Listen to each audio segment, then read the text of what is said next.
Good morning, everyone.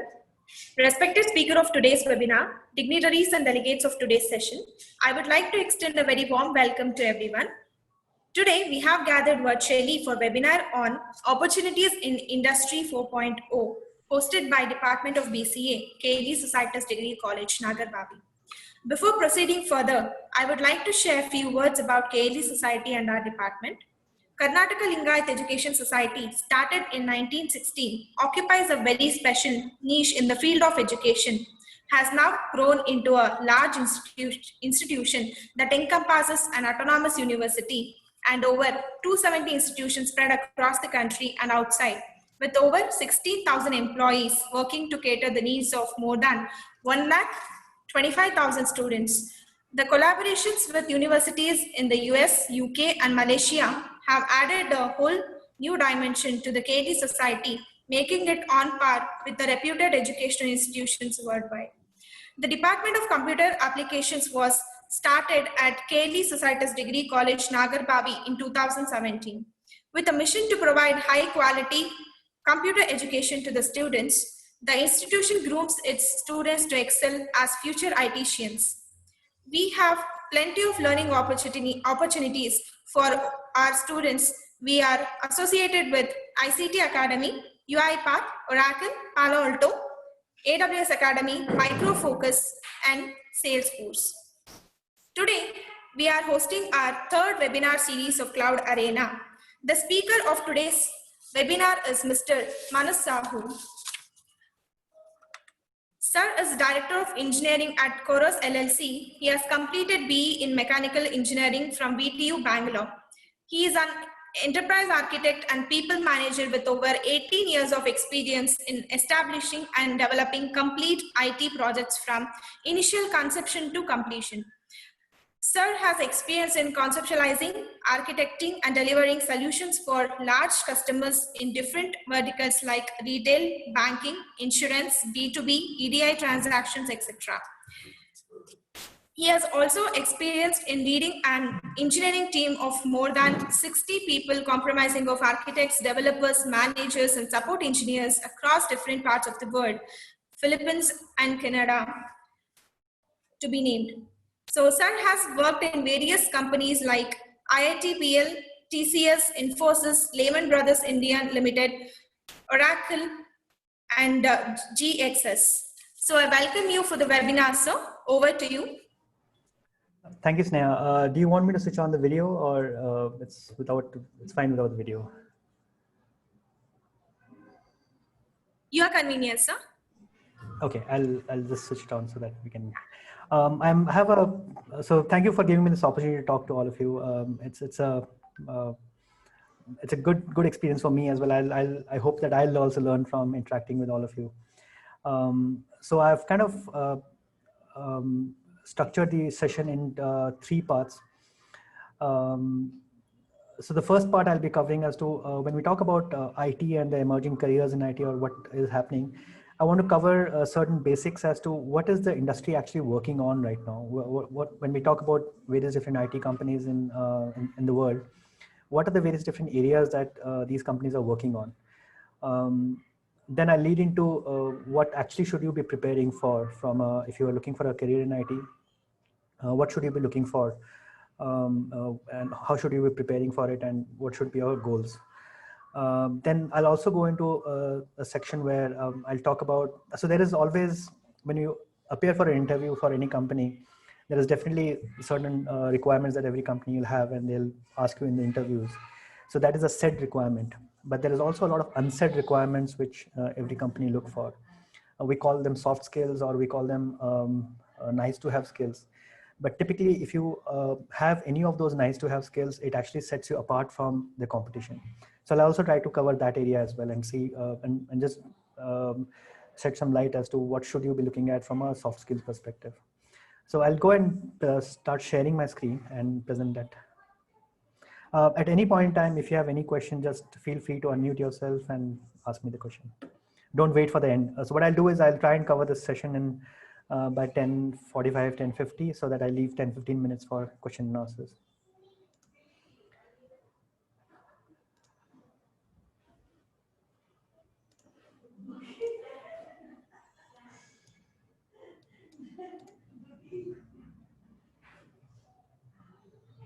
So let me know when you can see the screen.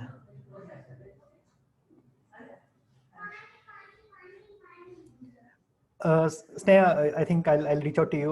You able to hear me and see the screen properly? Yes, sir. It's audible and also it's visible, sir. Okay, so let me start then. So this is actually looking at different trends, and when I say trends, it is something that we in the companies are working on.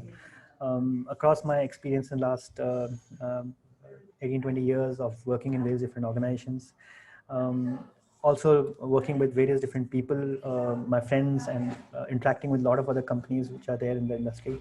This is something that I've built from my experience to what these companies are working on. So this section is about where is IT headed and what is being done in the industry right now, what various different companies are working on. And this will probably give an idea as to when you are expecting to have a career in IT and go into a particular company, what various different areas will you be looking at. So one of the reasons I wanted to pick this up is when I was comparing myself when I was actually passing out of college in late 1990s. That's when I started my career in IT. IT, there are not too many companies who are giving an IT career. There were companies like TCS and Infosys and HCL, but they were traditional IT companies. You don't have companies like Maruti Suzuki or a SBI or a HDFC or a Volvo having their own IT arm. That was not the norm at that point in time. So you could only aspire for the traditional IT companies. There was the startup culture was definitely not there. Also, from an IT role as such, the roles were very well defined. You either choose a development role or you choose a QA role, and then you start. You get assigned to a project. You start learning a domain, and you start excelling, or you go beyond that. I mean, you start growing in the career. Unlike today, where there are just an array of different roles and responsibilities that are available, even for people who are starting off in the career now. So it's kind of diverse. The whole thing has now diverged from a traditional dev and a QA role to many other things that you can pick up. Also, the amount of technology that is there right now. So, I mean, again, if I compare to early 2000, late 1990s, 2000, we had just very few options. Either you do C, C++, or Java. That's it. And there was nothing else to talk about that time. There was no .NET. There was no .NET. There was no Python. There was no AI/ML. There was no analytics. So our choices were very limited. Our life was more simpler. So we didn't have so much of a array of different technologies to choose from. We didn't have array of different roles to choose from. So for anybody starting into an IT career right now, it becomes even more complex as to what should I choose, which technology should I choose to excel in, what role should I choose to go in. And that's where I think I'm trying to tailor this presentation. So one of the major things that almost most of the companies are working on is something called as a digital transformation. And when you hear this term digital transformation, it is actually looking at any process or anything that is having a human involvement, and how can you digitize that. You go into traditional domains like banking or retail or supply chain or healthcare, insurance. Now, when you want to go and so if you compare 5 years ago, you want to buy an insurance or open an account, you have to walk into a bank, fill up a form, and then after 2-3 days, the form will be open. The account will be open. If you want to buy an insurance, again, you have to call an agent or somebody and then go and buy an insurance. But now everything is online. You have an Aadhaar card where you can actually go and verify yourself, your identity. So it's all automatic. You enter a form online that you want to open an account, you enter your Aadhaar number, you get an OTP, you authenticate yourself, and the account gets opened. And that's it. Everything you can do it sitting at your home. So they've taken a whole manual process of filling up a form, entering or opening an account to completely take it online. So if you look at each of these various different processes around where you are involved in, be it working with a bank, working with an insurance company, working with an automobile company, most of these processes are now moving on to digital platforms. But when you talk about a company or talk about a business which is having multiple aspects to it, there is a procurement, there's a invoicing, there is a whole inventory management. I mean, different departments of a different company. Each of these departments were always in silo and they were not talking to each other at all. So the digital transformation for a business was, how can I connect all these different departments and get good efficiency in how I'm operating? So how can I make better operations? So if you look at the picture here below this, this is where the majority of digital transformation was focusing on. Optimizing operations. How can I look at various operations within my business and start optimizing it? Start putting IT systems there, start putting intelligent and smart systems, which can help me operationalize things better. Get efficiencies out of my operations. If I'm able to handle inventory better, if I'm able to do just-in-time inventory, that is, I don't have to go and procure. So for an automobile company, I'm manufacturing 300 cars every day. I don't have to go and procure all 1200 sets of wheels for that particular day in the beginning itself.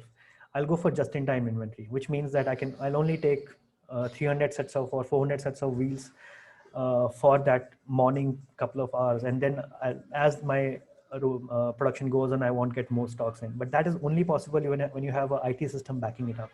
As the inventory is getting depleted, you are placing new orders. The order is getting fulfilled by the supplier. What that does is, instead of storing all 1200 wheels in my plant, I free up that space. I free up that space and I can do something else in that space. I can actually go and start a new production line itself altogether. And that creates more output, creates more profit for me.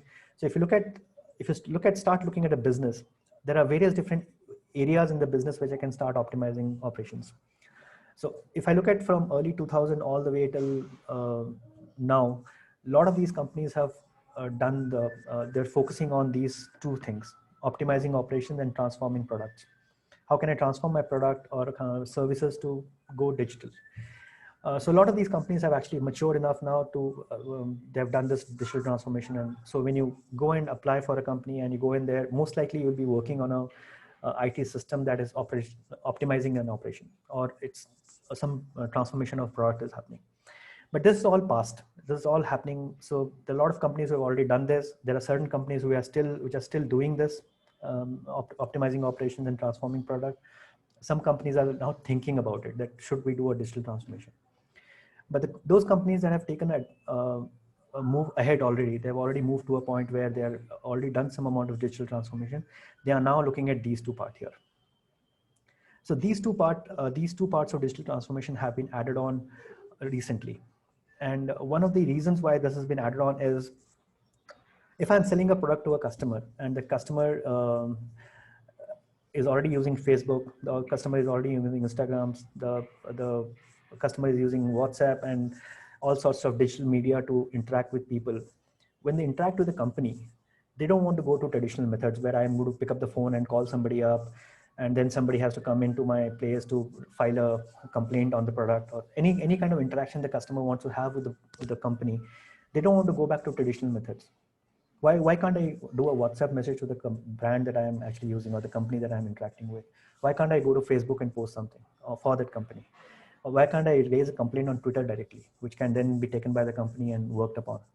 So the advent of social media, the advent of new technology domains is actually forcing companies to think through their digital transformation from a customer engagement perspective.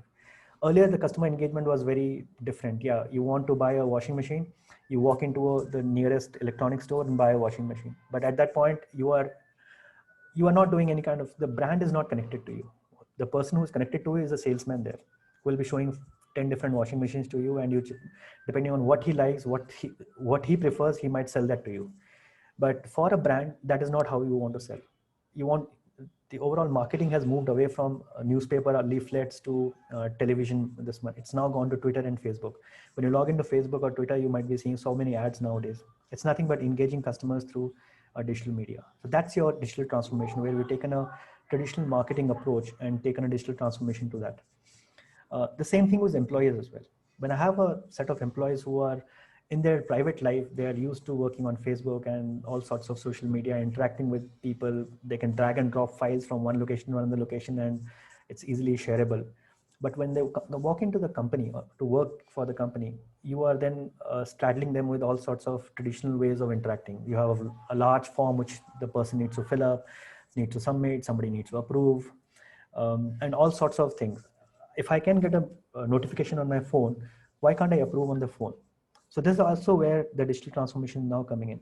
So companies have now moved from, so this is where they've already done things, but this is where the work is right now going on. So if you walk into a company now, which are some of the new age companies, you go walk into maybe LG, or you're working with the IT arm of Samsung, you will most likely be working in these two spheres: empowering employees and engaging customers. How can you digitally engage customers? How can you empower employees to be more productive?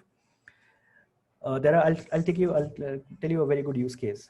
There's a use case where people fill up handwritten forms for ordering medicines. So this healthcare company or this pharma company, what it did is, so earlier what it was that handwritten form used to come to an employee. The employee then used to look at the form, fill up the data on a computer.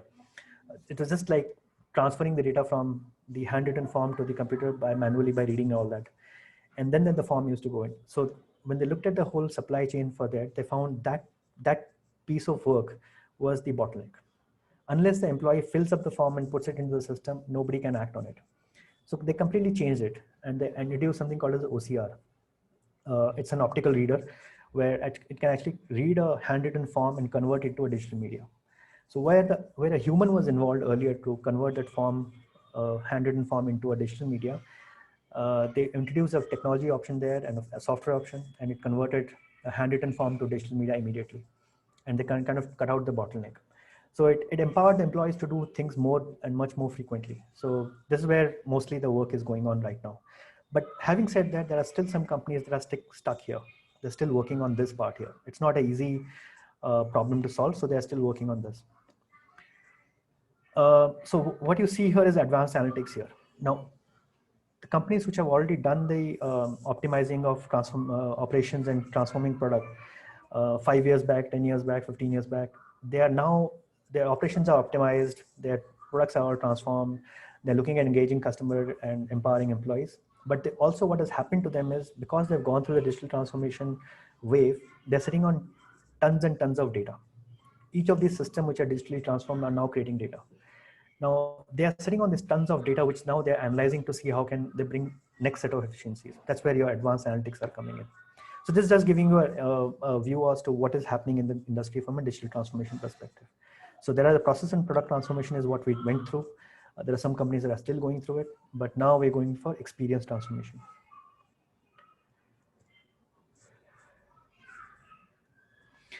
The next one is disruptive ideas. So this is where the next gen technologies are coming in, or the new technologies are coming in. Digital content management. I mean, if you have a Kindle account, Amazon Kindle account, so what you can, if you buy a book from there, and Amazon actually supports, you can read a book on your laptop to your iPad to your phone to anywhere. So let's say you were reading a book on your laptop and you're on page number 43 maybe, and then you want to carry on reading on your mobile phone maybe. When you open the same book on your mobile phone, you go on to page number 43. That's how you manage content. So there's a digital content that is available. The books are not digitally available, and you can manage that. So that experience for a customer, that when I'm moving from one device to another device, I can still be on the same content. The example that I gave you, where you take a handwritten form and convert to a print, a digital media, that's all digital content management. There are a lot more things happening on digital content management. One of the reasons again is, most of these businesses that are there in the world right now are sitting on lots and lots of content, lots of their user manuals, user guides, or operation guides. All of that is earlier, which was thick booklets, are now moving to the web. So that's again a lot of work being happening on digital content management. Blockchain is the new kid on the block. It's been there for the last 2-3 years, but there's not too much of work that is happening here. There are some companies that are working on blockchain. There are a lot of businesses, and this is where your traditional IT companies like Accenture and Oracle, IBM, most of these big companies are starting to invest. They're looking at blockchain as the next revolution of computing era. And they're looking at, but there's not too much of work going on happening, but this is where, if you look at blockchain right now, it's poised to grow to a industry or game changer, as they call it, in the next 2-3 years. So anything from 2025 onwards, you'll start seeing a big push towards blockchain, where most of these big companies will be starting to work on blockchain. So that's a technology that is really hot. It's something that people are experimenting on, but it's not gone to the point where people can make sense of and start using it in a day-to-day life, or for a general application purpose. So blockchain users right now are experimental sort of lab projects, but it is a well-established technology. What remains to see is how can blockchain go into our daily usage, but this is something that people are betting on pretty high. IoT or connected devices is something that is really hot right now. It is the technology that people are working on. You take an example of a car that is driving on the highway, and you, let's say, have a breakdown, and the internet is now I mean, when we were joining the industry in late 1990s and 2000, internet was a prized commodity. Even for a 56K dial-up modem, you have to pay almost 300-400 rupees for a 5 MB data limit. But now data, internet is all commodity. When you pay it like you pay for water or electricity. It's happened like that. So in that, with this easy access of internet, it's also making it easy possible to embed a chip into any device that I'm going to have, and let the chip start interacting with the internet directly, which is so every device, or every device that is there in the market right now is generating a lot of data. How is the usage, how the device itself is used, and as the device is going through a runtime, it's generating a lot of this data. If this data can be pushed into the internet, then there could be an intelligent system sitting in the back and analyzing the data and trying to figure out patterns from there. Um, the example that I was giving you, a car driving on the highway, it has a breakdown. Now there's a chip with the internet already enabled on that on the car, and without even the user or the driver doing anything, the chip sends out a signal to the backend system. The on-road assistance gets a notification that the car is broken down, and immediately somebody is notified. So this is within a few nanoseconds of the car breaking down. Even before the person realizes that the car is broken down, what is happening, what do I need to do? In the time that he thinks through this, that notification has already gone to the backend systems and to the on-road assistance. So by the time he picks up the phone and calls somebody, people already know that there's a car, the person's car is broken down, and he needs assistance. So that's how the IoT is now going into daily lives. The very good example of IoT is medical devices. Your wearable devices that you like, for example, Fitbit or any of these wearable devices that you wear. These are nothing but smart connected devices which can actually monitor heart rates, monitor blood pressure, monitor sugar levels as well, and oxygen levels. In times of this pandemic, what is right now looking at is, if I have a wearable device on my hand and it keeps monitoring my oxygen level, and if it falls down, it sends an alarm to some system where then people can come and help me out. Now, IoT is actually coming into in a big way in the industry, and lots of companies are working on it. There are businesses which are right now investing heavily on IoT. But then there are other ideas like Uber and Ola. I mean, who could think that a company without owning a single car can have the largest taxi fleet in the world? Or who could think that without even stepping out of your home, you can have a experience of viewing any movie in any language? There are quite a lot of regional language movies or foreign language movies which were never accessible to us, but now they're accessible on our phones and TVs because of Netflix, the streaming content that is coming in. And this is actually all driven by IT. There's nothing that is not driven by. So Uber and Ola will fail without an IT. If you can't book a car on your app, the Uber or Ola app on your phone, then the whole business is gone. If you can't stream the content to your phone or the TV, your business is gone for Netflix. If you look at Tesla, the overall electric car manufacturing, the battery, the amount of investment they're doing on battery, it's all driven by IT systems. So this is where, again, a lot of work is happening, and this is also where a lot of exciting work is happening in the market.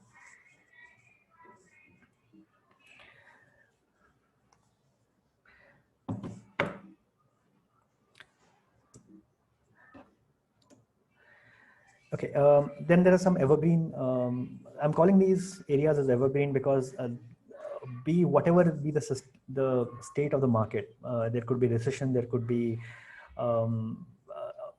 any kind of downturn in the economy. These areas that I listed down here will always be in demand. DevOps. So earlier there was, so as we start moving into cloud and more of the systems are moving into cloud systems, we need smarter operations engineers who can manage cloud systems better. So earlier it was, if I want to deploy an application, I deploy it in the Linux or a Windows application and that's it. But in case the user load goes up, I will need to be notified. Then I'll need to start up another instance of it so that my load gets balanced. But now with all sorts of auto scaling and containerization that is happening, on the same VM, I can have multiple Tomcat servers. On the same VM, I can have multiple application servers because of containerization. And I can start using my infrastructure much more easily. So that needs very smart operations engineers. So the operation engineer, the role of an operation engineer itself is changing and morphing into not just being an operation engineer, but having some amount of development mindset as well. They should be knowing about user loads, load balancing, how does an application actually work? What is the different layers of an application architecture? What is it? How does the database gets connected? Because if they have to scale up systems, they need to know this. So that's where the DevOps are coming in. They have some amount of development skill, they have some amount of QA skills, but they have also an operation skills where they can go and manage the cloud system here. Cloud computing is the in thing right now. Almost there's no company that is not touched by cloud computing. But having said this, this is where your operations or cloud computing, cloud engineers are coming in. But the second layer is where the QA or diversification on a QA role is coming in. With so many connected systems, connected applications, non-siloed applications, performance engineering becomes one of the key roles. What part of the application is right now not performing? Is it the application layer? It is the database layer? It's the network layer? It is the operating system? Which one? Or is it this application or application downstream somewhere? An end-to-end performance engineering. So performance, earlier it was called as performance testing, and it was always used to be a neglected area of QA. I mean, when I was talking about early 2000s, but right now that whole performance testing itself is now changed to performance engineering. It's a field of engineering in itself right now. The amount of respect, amount of money the performance engineer gets, you can't compare that to some of the best developers as well. A performance engineer is someone who can actually solve an unsolvable problem for you. The same thing in the same way it's security. We never heard about security being a concern in the 2000s when we were looking at, okay, security means you need to have a login password, that's it. But it's just not that right now. Data privacy, payment informations, the levels of complexity in managing the security of the application or the network has gone to an extent where security testing or security engineering itself has become very complex. It's a field in itself, and it's a very exciting field. It's also a field that will be even more complex as we go along. If you look at the previous slide that I spoke about IoT and connected devices and all of that, when I'm having a Fitbit on my hand, what is stopping somebody from hacking it and taking my health data? Now, how do I prevent that from happening? So it's not just the system that I'm writing for which is on the main application or the main this one, but it's also all the connected devices that are there. How do I make sure the security of those things are also maintained? What we have also started seeing lately is something called as SEO. There's search engine optimizer. When most applications are going web-based, the success of your web application only depends if you can find it in Google and find it in the top 5 search criteria. So I'm searching for, let's say, something. I mean, I'm searching for good BCA colleges. Now, if KLE Society has to come up, if I want to drive traffic towards the KLE Society's website, I need to know that the website is search engine optimized. So when actually Google has an algorithm, when it's tried to run and try to find it out, it needs to, it actually ranks different websites based on how easily can it find that website. So search engine optimizer is again a very it's a very niche role where people actually go and analyze a website to see where will it rank in Google's algorithm. And this requires a very different skill set altogether. Similarly, accessibility is coming up as one of the key demands nowadays. Um, Positive confirmation, that is people who have eyesight problem, or people who have color blindness, or people who can't read small letters. Now if your website is having very small letters or it's very difficult to navigate, people with disability will actually not use that website at all. So accessibility is actually making sure that your website is actually can be used by the mass, by everybody, and not just by people who can actually use that website. So people who are not even able to use a mouse or and can just have a keyboard to use it, how can they use that website? So that again is a very niche skill, and it requires a lot of a different skill set altogether. Tech and non-tech. So earlier it was, I mean, the examples that I was giving you when I started my career with TCS, Infosys, HCL, Wipro, these were the only traditional companies which were hiring or that were there in the company at the industry at that point in time. It's unlike today where every business is a IT business today. I mean, if you come into here to Bangalore, you will see companies like Lowe's.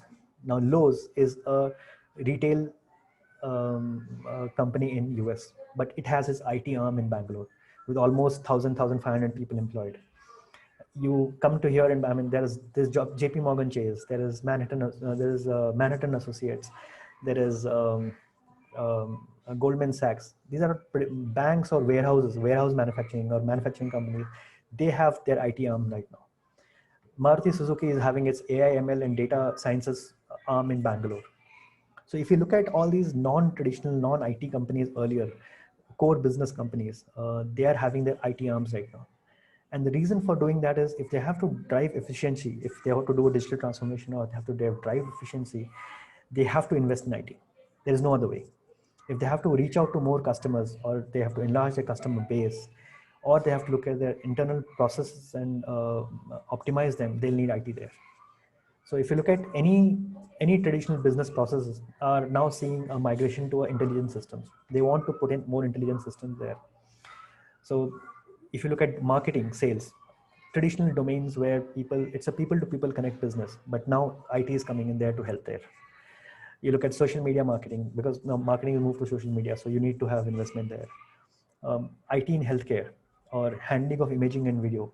You click a picture, put it on your photo library, and that's it. You forget about it earlier. But now you can click a picture, you can do multiple things with it, you can share it. And when you're sharing it, there is face reading in that. There is also background reading in that. There's a lot of intelligence that you can drive from a very simple photograph or a selfie that you've taken somewhere. Any video that is being played, let's say there's a real-time video being played from a CCTV camera, you can have face recognition going in there. That needs an IT. So if you look at any of these traditional things which were people were not very IT was not there or considered to be there in those fields, IT is now coming into those fields. Edge computing, again, the example that I gave you about the car computer, it's an edge computing. The data gets computed at in the computer in the car itself. It is not being sent to a backend system.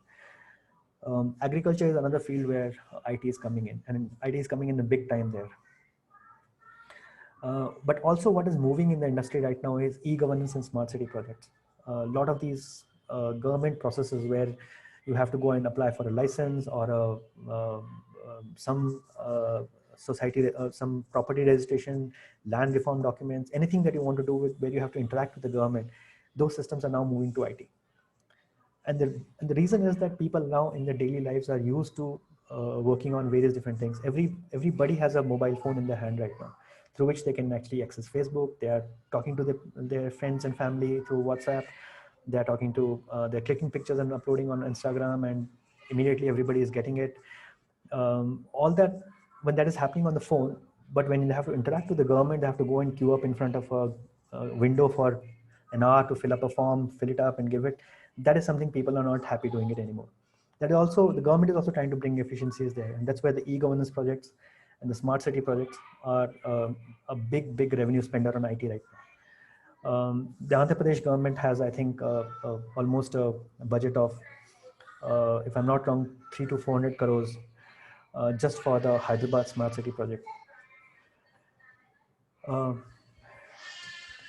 Moving on to emerging technologies.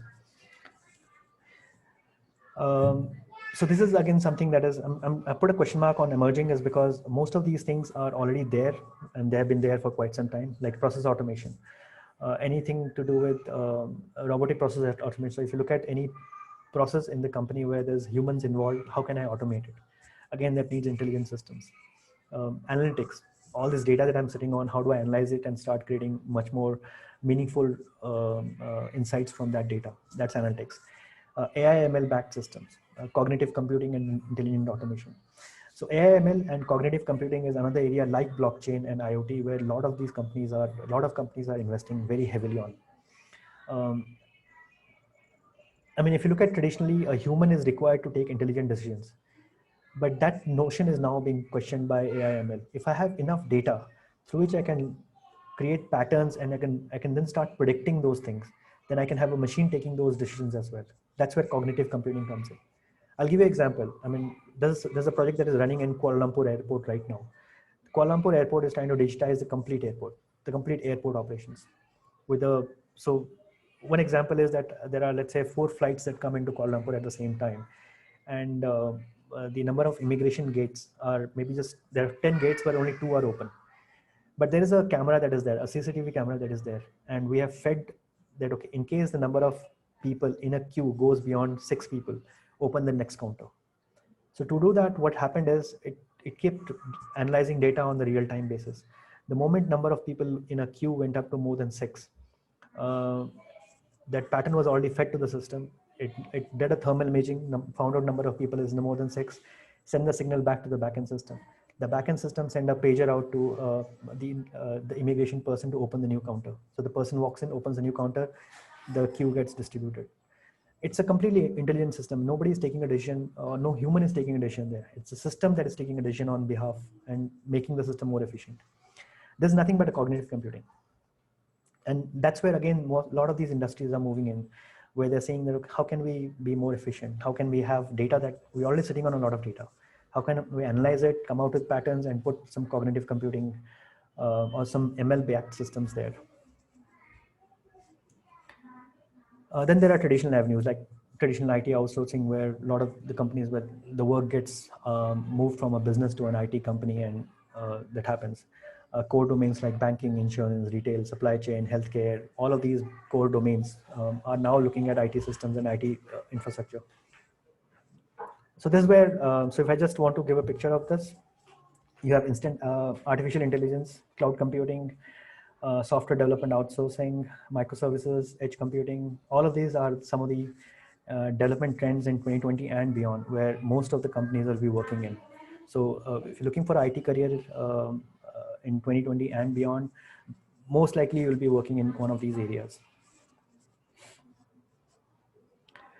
I'll move on to the next section, and okay, we're at 10:40, so I'll just take 10 more minutes and I'll try and see if I can go through it.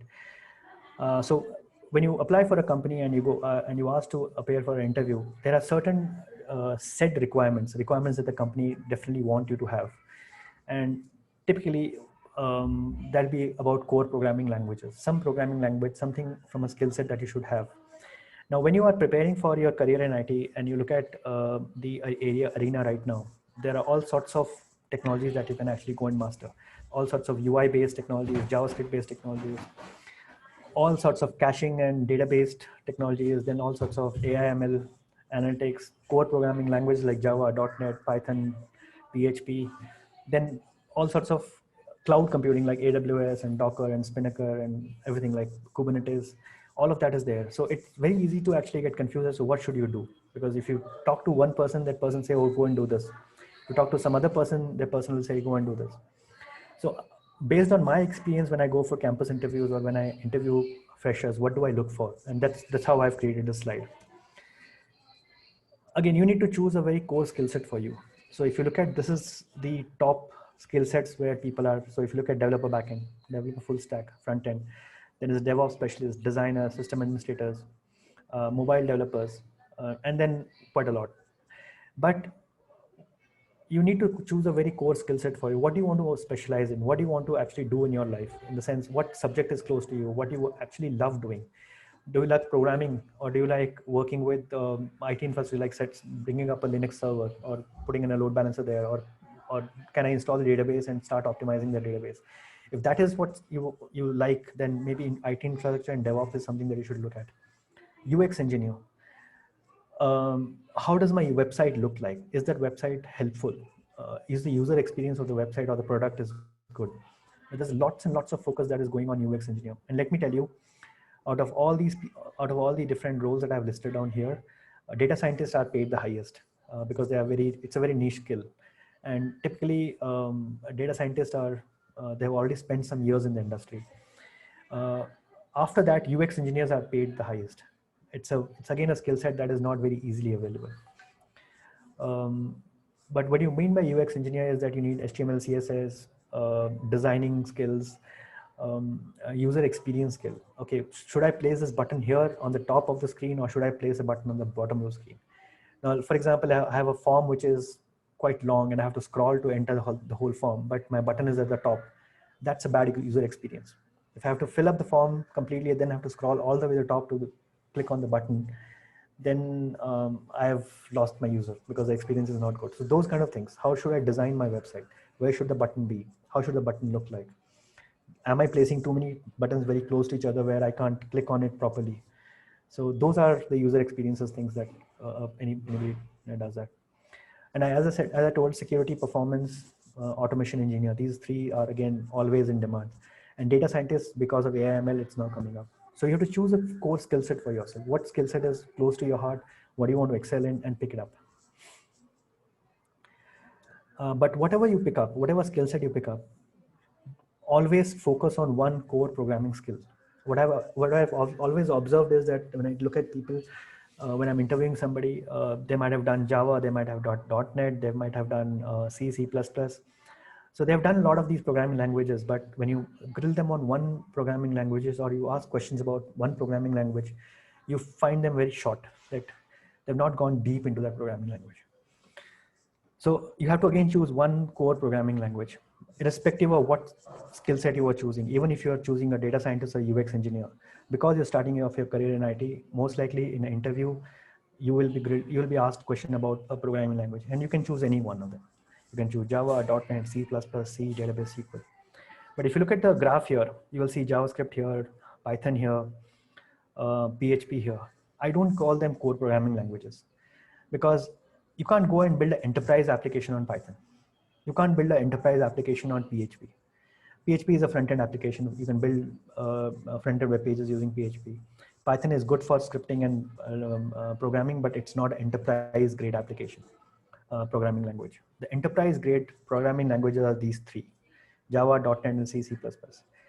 The reason I'm actually still noting down C, C++ is anything that is on embedded technologies, or anything that is going into connected devices somewhere, or anything that is going into mainframes, are still using C and C++. They are not on Java or .NET. Very large scale systems are using C, C++ still. So I'll still rate them as one of the topmost skill sets to have. Database is another completely different skill set that you should be having. So choose one of these three: Java, .NET, or C++, C, but choose a database skill set as well. Learn some amount of database, because how a data is persisted, how can you put data into a database, how can you read data from database, what is the index, what is join, all of that is very important to learn. But whatever programming language you choose, you go deep and learn the programming language properly. Solve as many problems as possible on data structures and algorithm, and how can you write more modular code on that language that you've chosen. It should not be you picked up a book. I'll take Java as an example, and you've done, okay, I've done multi-threading, I've done encapsulation, I've done all the object-oriented concepts. I've looked at the different data structures that are there, and that's it. Was that everybody else will be doing. But how can you go deeper into it? How can I go more deeper into Java, and let's look at various different patterns that are there in Java that I can build through. What is a factory pattern? What's an abstract pattern? If I'm going more deeper into Java, okay, how do I write a proper, it's one thing to learn object-oriented concepts, but one other thing to completely implement it. So again, go deep and learn the programming language pretty well. Now I'll go to additional skill set. Now you have done a core programming language, but you also need to have some additional skill sets before you actually, for any interview, your core programming language is something that you will always be asked question about. But secondary is your additional skill set. What have you done beyond that? And that is again, take a look at, so there'll be a lot of these things that we're doing, be covered in your course. Just give me a minute.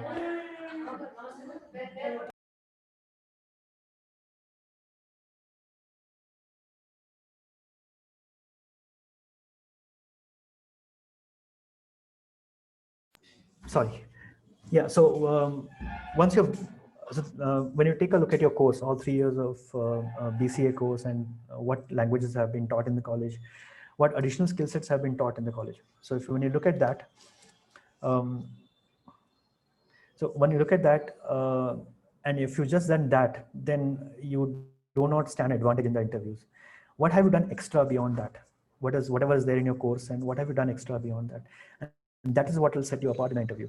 So if you look at these additional skills like JavaScript, React and AngularJS, HTML, CSS, Python, PHP, web development and web services, Spring Framework, cloud computing, AWS, and all of this.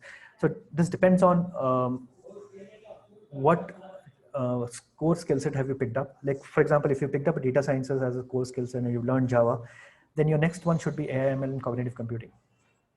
But if you looked at, I want to be a programmer, I want to be a web programmer in my career. So, and you've picked up a core skill set of Java or a .NET, then you have to look at web development, web services, maybe PHP, to some extent Node.js. So it's a buffet of different technologies, and you pick and choose what you want to become. But pick up the technology. It should not be contradicting technologies as well. If you pick up Java and .NET, that's not right. If you picked up Java and you've mastered Java, but after that, for your additional skill set, you're looking at your core skill set. Okay, I want to be a UX engineer. Fine, I've done Java, but I also want to go and do HTML, CSS. I'll also want to do Adobe Photoshop for that exam, that matter. Or I have picked up IT operations. In that case, I picked up Java or maybe .NET or C++, but then I also want to go and do cloud computing, AWS. I also want to do Docker and Kubernetes, or how the containerization and the auto scaling is done. So these additional skill sets should be complementing your skill set, the core skill that you have picked, or core role or responsibility that you have picked up for yourself. So again, this is just so Node.js, TensorFlow is where AI/ML comes in, AngularJS, Spring. So these are all the additional skill set that you can look at. How are we doing for time? So 10:50. I'll just take another 2-3 minutes and I'll cover this part. But are there any questions that you want to ask me before I move to the next section?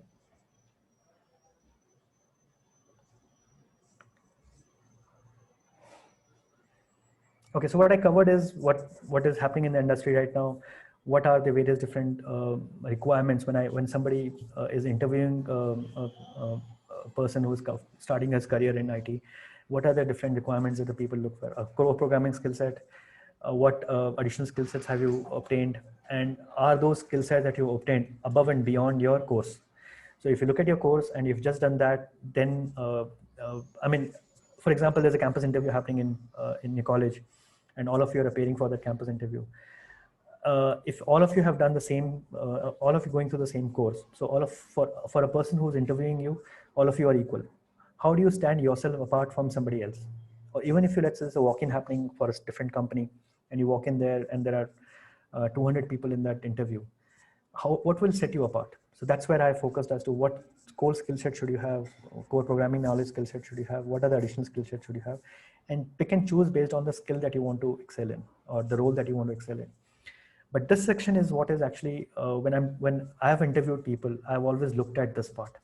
Whenever you talk about hiring somebody fresh from college, this is where always a question mark comes in. Okay, I'm hiring a fresher from college, or a fresh person from college, or a person who's just passing out from college. I'm pretty sure this person will not be knowing about any of this, and I have to train them on this. But in the interviewer, if you're able to focus the attention of the interviewer on these unsaid expectations, you immediately excel in the interview. Because more or less 9 out of 10 people will have the same, they'll know the programming language pretty well, they will have done some additional skill set. These are the unsaid requirements, and if you have mastered any of these unsaid requirements, you immediately shine than the rest. So a lot of times what I've seen when I've interviewed people in campuses, or when people have joined from campuses, and this is where again this something comes, because we're Indians and we like to solve problems very fast. So we directly go to the how part. How should I solve this problem? But that is not the right question to ask. So focus on the right stuff, and the right stuff is, and this is something that you should be picking up for your final year project. So all this then I'm trying to tell you in this section, try to do, if you're looking at any project that you do from now till you're passing out, try to see if you can focus on these areas. And you should be mentioning them in your CV if you're doing that. Because in the CV, if you say, why did I solve this problem? So ask the question as to why. Why am I solving this problem? What is actually the problem statement here? And why is this problem statement existing? So it could be anything. Yeah, I'm going to digitize this motor vehicle license registrations. I'm going to digitize that. Okay, what is the problem that is done? I'm doing this. Why is this? Why do you want to do this? Okay, because people stand in queue for a long time, and I'm doing this, and this waste a lot of time. So I'm trying to make the whole process more efficient. So don't jump to the how part. Ask the question why. Don't jump to the when part. When do I need to finish it? Again, ask the question, what do I need to do first? Whichever problem you're trying to solve, whichever thing you're working on. So always remember that one tagline that I told you, that every business in IT business right now. So you need to learn that business and domain, because unless you know the business and domain very well, you will not be able to solve the problem also. You'll not be able to understand the problem at all. If somebody like a healthcare doctor, or a doctor is talking to you about, okay, this is what I'm facing, this issue that I'm facing, and you want to give a solution to that problem, unless you can relate to that domain, you will not be able to solve the problem as well. So learn the domain. And it doesn't mean that you have to go and learn the complete healthcare business. Learn the basics of that as to, okay, if the doctor is talking about that, what is the problem that he's talking about? So what is the problem that you're trying to solve, and why do you need to solve it? So when you do your final year project, or any project that you're doing right now from then, focus on this step. And it should be clearly coming up in your CV as well. This was the problem. The problem existed because of this, and I'm trying to solve this problem. Also, keep it simple. It's easy to get sidetracked by all these technologies that are there in the market, and I want to pick this up, pick this up. It is not going to impress anybody. If you keep the solution simple and you can do it simple. I mean, thing is, sometimes people actually overcomplicate the solution. The problem is there. The solution also could be a very simple problem, a simple solution. But instead of trying to simplifying the solution, we try to complicate the solution by bringing in too many technologies. So whenever you do something, be your own critic and find out, if the solution that I'm trying to do, can I do it in a very different way? Can I do it more simpler way? In the interview, that's what will happen to you. When you put in a problem that, okay, this is what the problem statement is. This problem existed because of this, and this is why I'm solving it, and this is how I'm solving it. The moment you come to the how part, you'll be asked the question, okay, but I can solve this way also. I can solve it this simply, like doing this way. Why should I solve it the way you have solved it?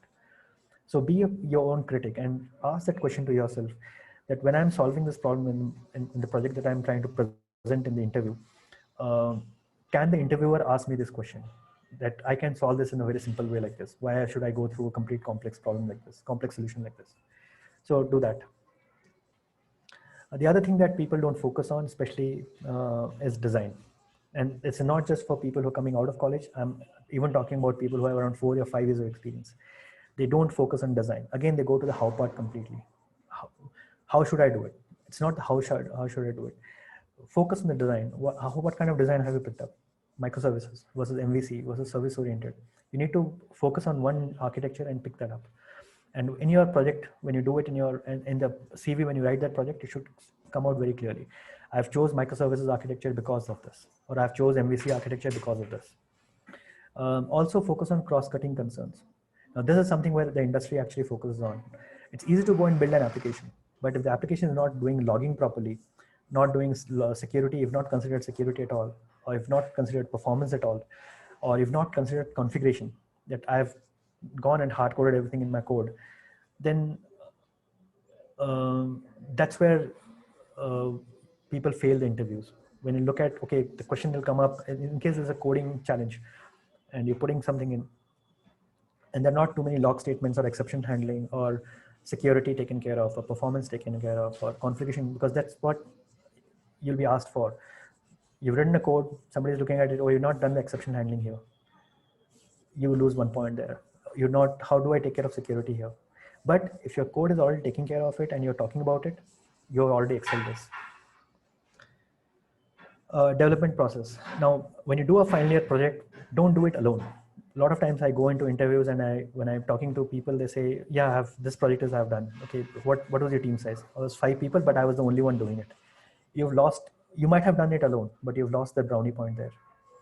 Because in that case, what happened is that you did not follow a process. So if you follow a development process in your final year project, or you chose waterfall, why did you choose waterfall? I chose agile and we run it as a sprint or a scrum. You may not be perfect in running a sprint or a scrum, but if you took a stab at it, at least you've taken the first step towards following a development process. My code is in GitHub or SVN, and I'm using check styles to make sure my code is properly formatted and done properly. I'm using IntelliJ or Eclipse as an IDE. These are the brownie points that will gain you really good. An interview will stand out. Okay, this person is actually thought out. It's just not about the problem. So why the problem is required, what is the problem, why is the problem need to be solved, how have you solved it, through what design method have you used, what is the development process have you used.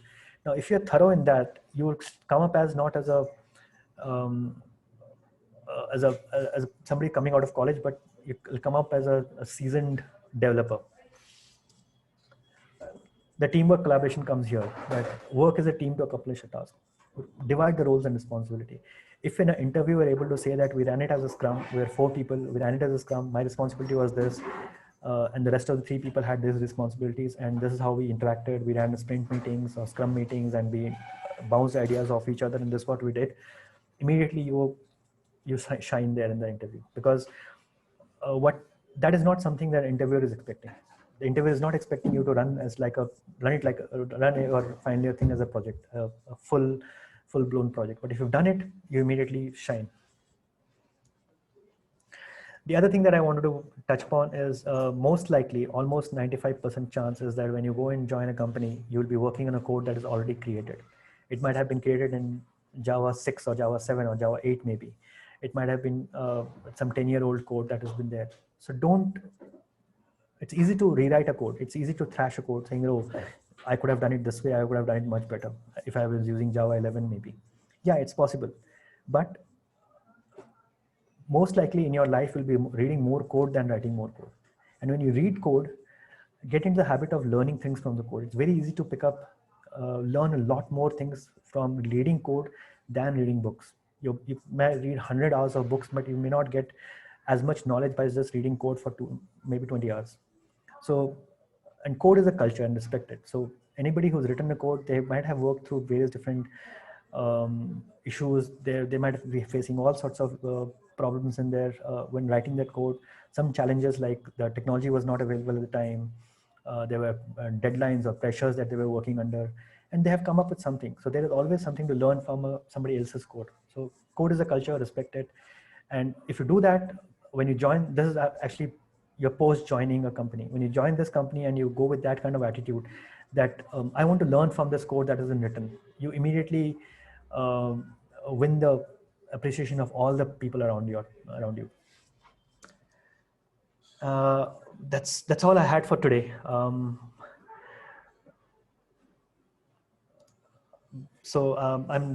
think it was just over time, but I'm happy to take questions. I'm not sure if this was useful, if I completely confused you even more. Thank you, sir. Participants can post your questions in chat box.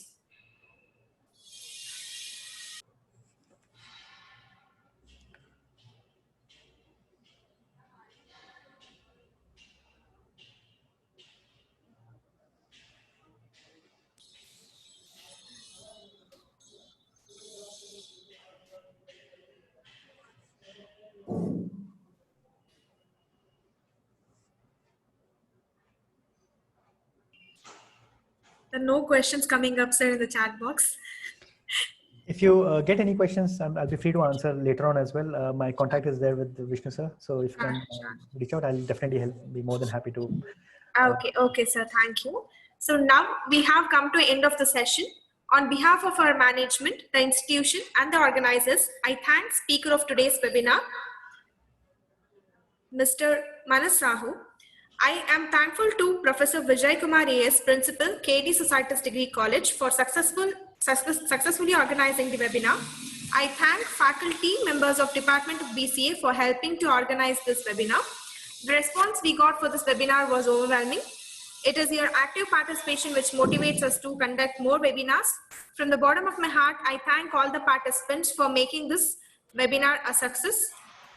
Thank you so much. Thank you. It was a pleasure talking to all of you. Yeah, Thank you so much. Sir. Thank you. Bye.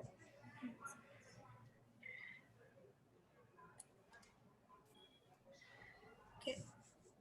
Feedback link is shared in the chat box. Please give the feedback, and tomorrow's webinar registration is also mentioned in the feedback mail itself. Kindly register for tomorrow's day 3 webinar session. Any issues on certificates or any problem, please contact cloudarena@klinagarvavi.edu.in. Okay, you will receive mail from Cloud Arena. It might be in updates or promotions. Please check your inbox. I request participants not to personally contact any of the organizers or the admins. I'll just post the mail ID here.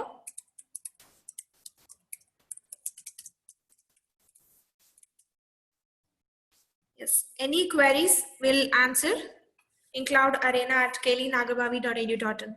Thank you for participation.